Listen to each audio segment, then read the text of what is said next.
it.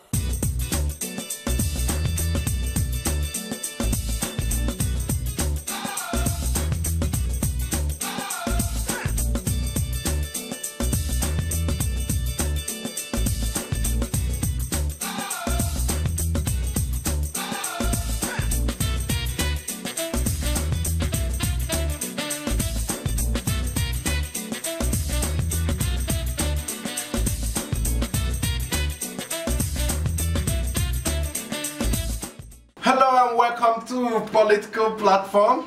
My name is Ait. Now the political talk is becoming very interesting. Intrigues, plots and visits have become the order of the day. The president will be visiting Makurdi, the capital of Benue State today. After all, there have been so much criticisms that the president has refused to visit that state. Before Benue, the president has been to Taraba, he has been to Plateau State, and there are also plans for him to visit Rivers. Though the governor of Rivers State, Nyesom Wike, is claiming he doesn't know why the president is planning to visit Rivers. As far as is concerned, the security situation is not out of hand. But ahead of the president's visit today, former President Olusegun Obasanjo on Friday was in that state for his own pilgrimage to the burial place of the 73 that were allegedly killed by herdsmen some months ago. Trust the former president always catching in and making a political capital out of every given opportunity that falls his way. I mentioned pilgrimage because some people have said it is pilgrimage.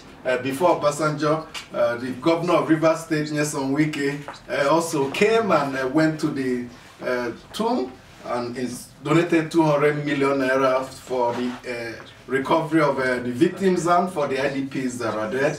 The governor of Ekiti State, Ayo Fayose, has also been there. So there's a political capital to be taken out of this whole killings going on. Some PDP members are accusing the president of also doing politics when he visits these trouble spots, commissioning projects which they say shouldn't even be part of it.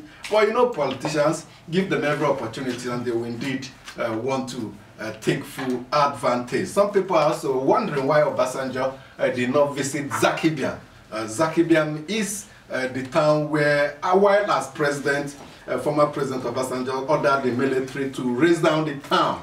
Buildings were destroyed and lives were lost, and they said if the former president truly means well, maybe he could have also visited Zakibiam to commiserate with the victims of the high-handedness of the military during Obasanjo's time as president. Now there's good news coming out from the Independent National Electoral Commission, INEC. They say there won't be use of incidence form during the 2019 elections. You know the incidence form?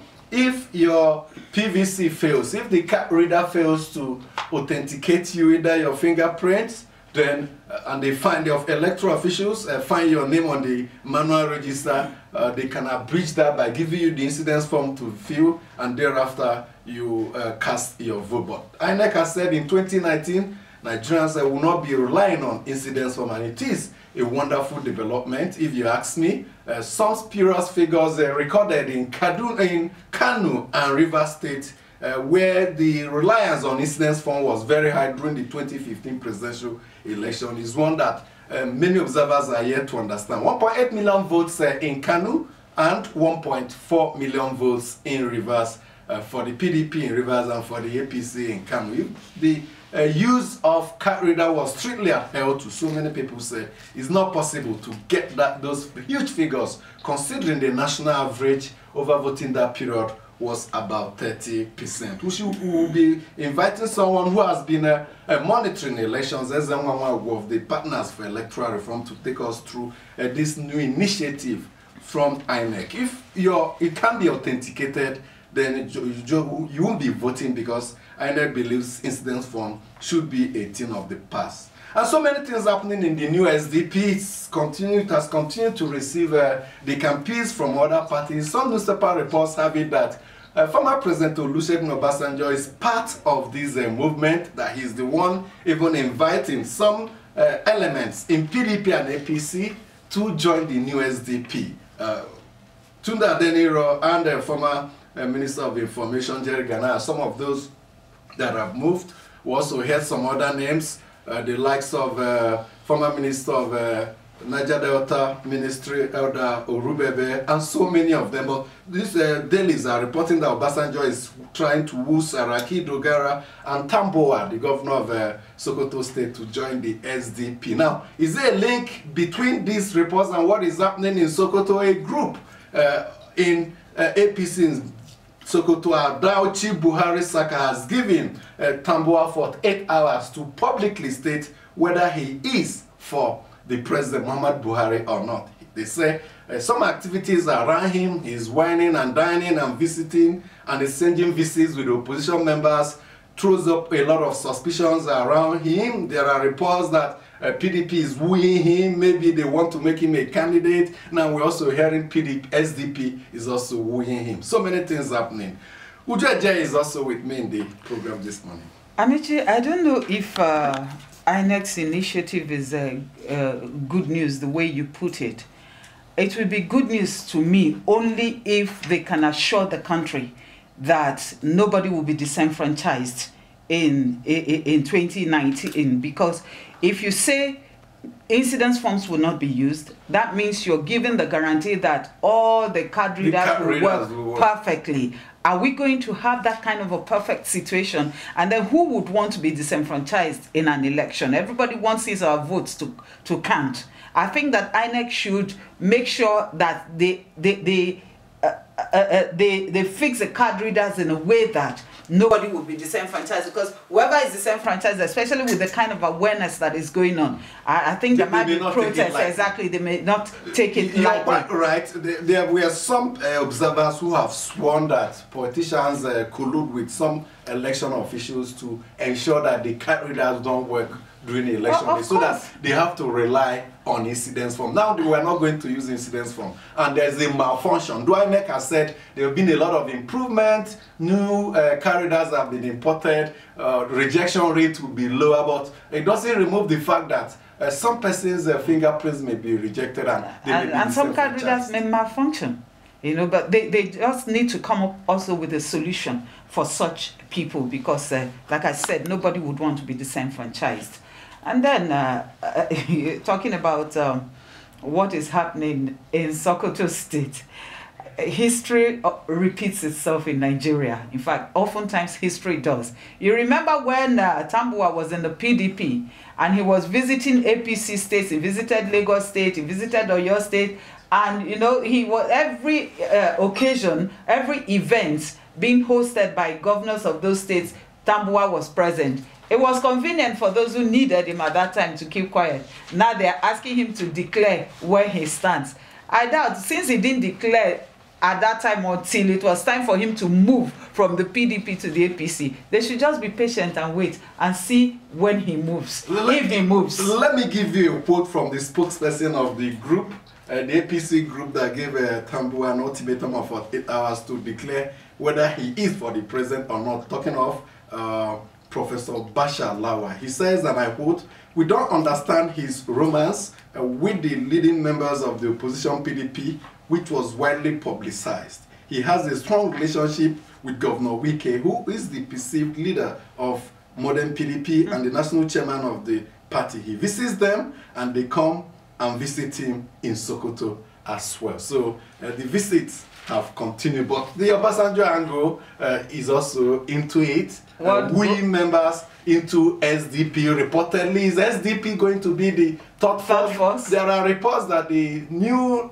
Nigeria movement, the one Obasanjo helped to form, is already talking with the SDP for a possible abduction. I remember when I spoke with Professor Jerry Ghana and Adakole, you know, who was spokesperson. Exactly. And they assured me that this was going to be the third force and that Nigerians should really look out for the new SDP. But again, every other political party claims to be the third force. I recall that even the Abundant Nigeria Renewal Party claims to be the third force. There are about 3 or 4 political party chairmen that have interviewed, including the ADP, And they all claim to be the third force. But from what is emerging, I think there's more evidence pointed towards that. But I think that the picture is not really that clear right now. Every party is out to mobilize, to woo people.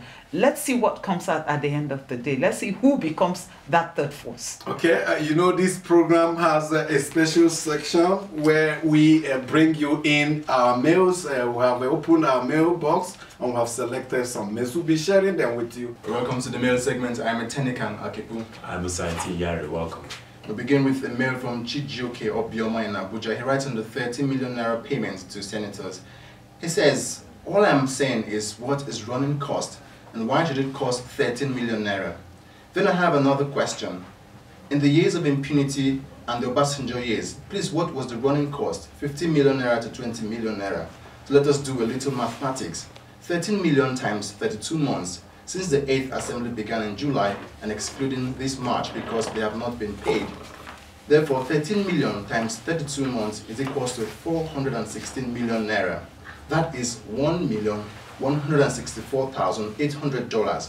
I just want to make it clear what these senators are making while the minimum wage is still at 18,000 naira. All of them should be sacked and then jailed, including Senator Shehu Sani. That's the view of Chijioke Obioma. Dixon Eka, writing in Abuja, says, the desperate quest by some APC governors to please President Muhammadu Buhari, by all means, in renaming existing structures after him is alarming and surprising too. When President Buhari visited Nasarawa State, the existing Karu International Market, which existence and commissioning predates even the predecessor of Governor Tanko Makura, was recommissioned and renamed as Muhammadu Buhari International Market. In Plateau State, when President Buhari visited, the very popular Maraban Jama Road that has been in existence was recommissioned and renamed as Muhammadu Buhari Way. What a system! If these governors want to name projects after the president, then why not start new projects and name them after our dear president during commissioning? These characteristics of a failed system deserve widespread condemnation.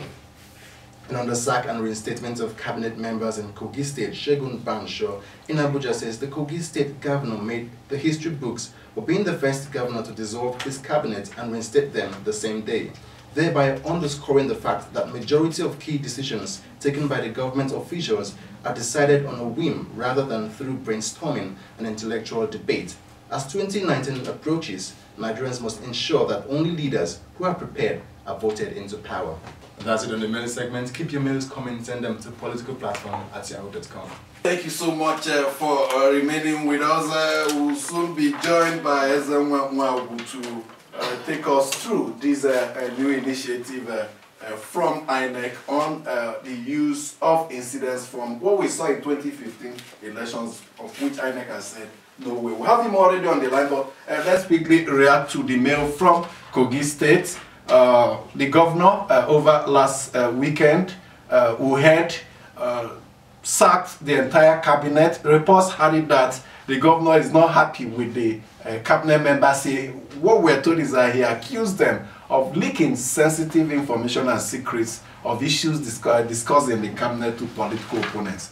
They said the fact that Dino Melaye raised allegations that the state government imported some military hardware which is presently at the airport waiting for clearance, and insistence by the customs that the end user certificate for such sensitive materials must be procured from the office of the NSA before they are released, that the governor feels that the source of Dino's information lies within his cabinet. There were threats that the cabinet will be sacked, and after an emergency cabinet meeting on Sunday, the initial report was that all the members were asked to submit their vehicles to the state secretary to the state government and await further instruction. But due to interventions by the all-powerful chief of staff to the governor, some reports have it so. That's Onoja, who pointed out to the governor the wider implications of his action, that being too close to the election, it will be very difficult to put up a cabinet, one that can easily guarantee votes on the field. The governor saw reasons and rescinded his decision. Well, we'll continue to update you on this development as they continue to happen. So there's actually fire with the smoke. Well, they say when there's no smoke without fire.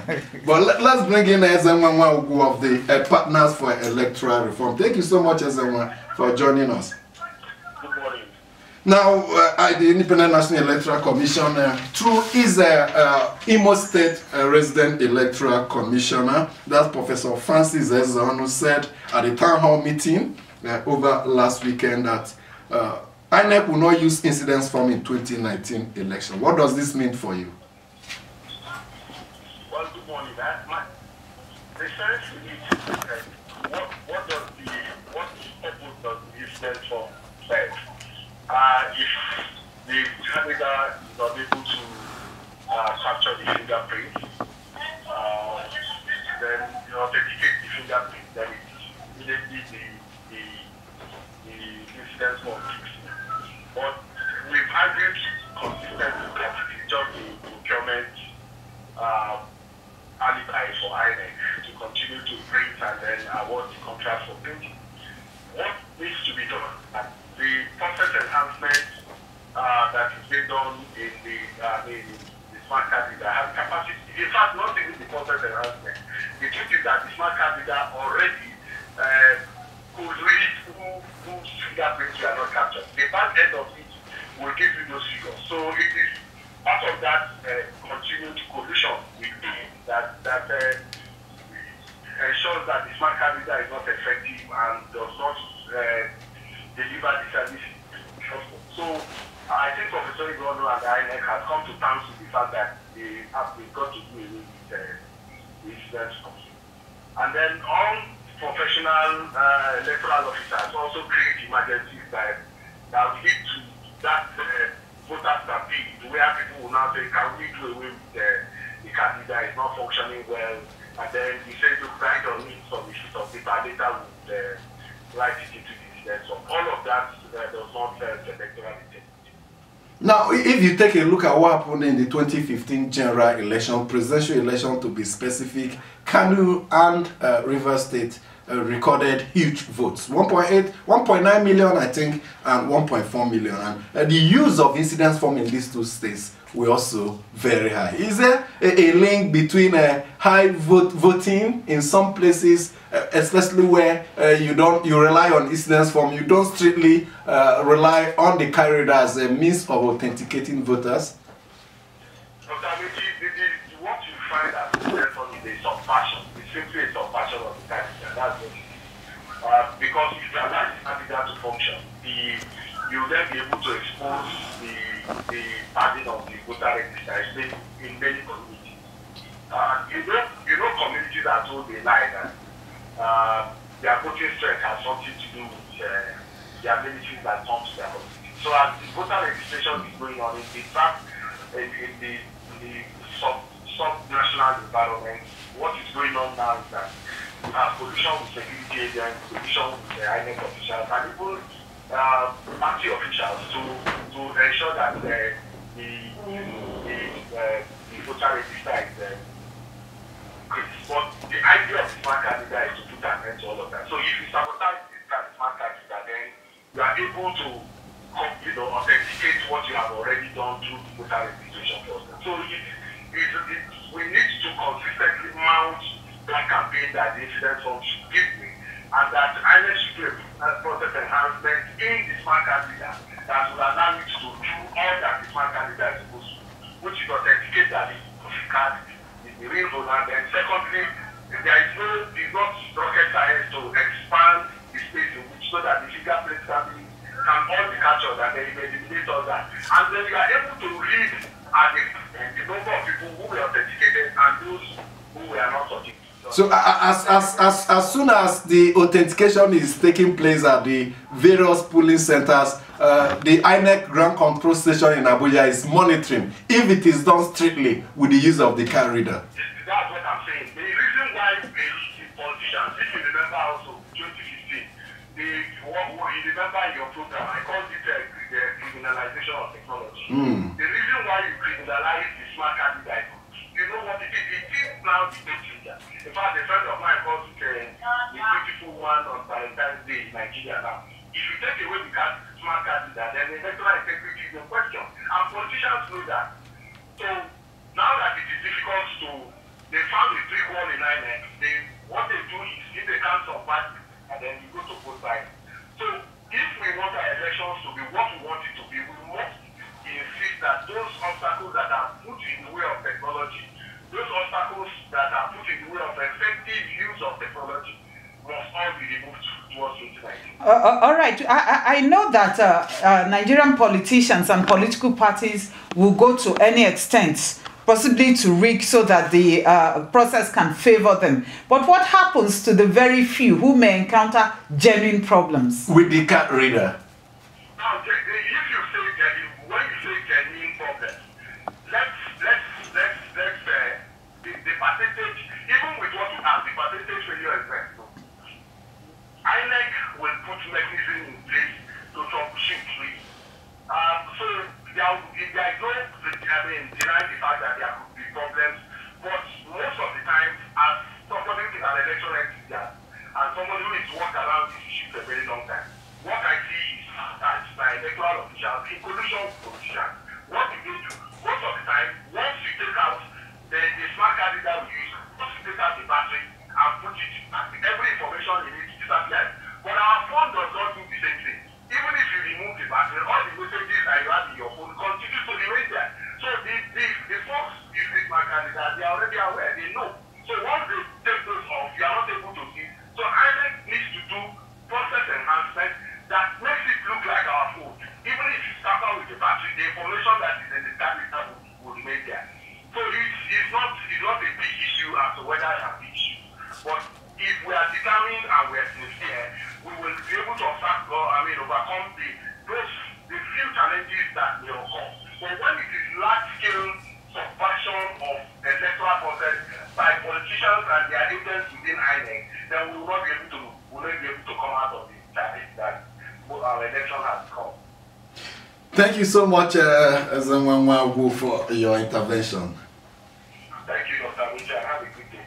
Yes, Ezenwanwa is very experienced in election monitoring. As you can see, understands the processes, the gimmicks of the politicians to abuse and go beyond the process. But when this innovation comes, it's left for stakeholders to make input and ensure that all the necessary strategies are put in place to make it foolproof. I think it's a big challenge now to the electoral body to ensure that, it's not just coming up with this kind of initiative, but to ensure that the process goes so well and people are not disenfranchised, like I said earlier. First, the use of the card reader to transmit results, and secondly, the use of card reader as the sole means of authenticating. These are the two recourse to technology that will no doubt improve our elections. Like Ezenwa said, maybe the politicians will now resort to vote buying, because if you use these mechanisms to prevent rigging, they will now have to resort to vote buying. Which has always been there. To guard against it. And again, that will depend on the INEC officials and the ad hoc staff that will be brought in. So I think that effective monitoring would do that job, and our security agencies too that are assigned.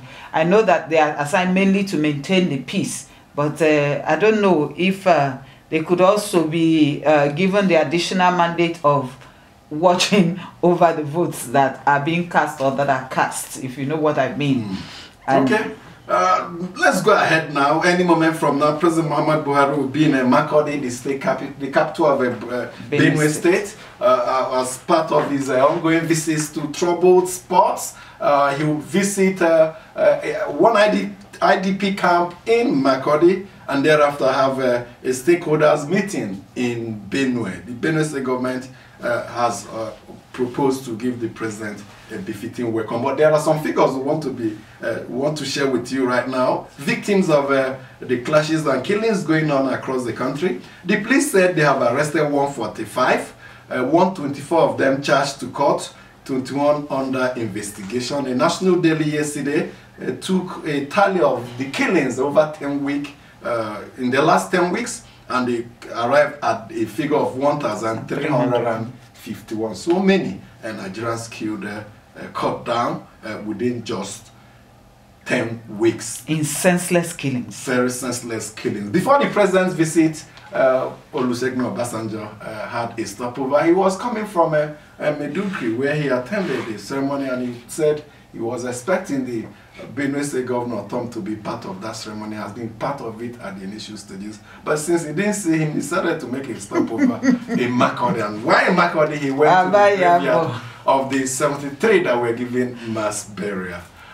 You know, the former president always looking for trouble, if I must use those words. Maybe not looking for trouble, but saying it the way he sees it.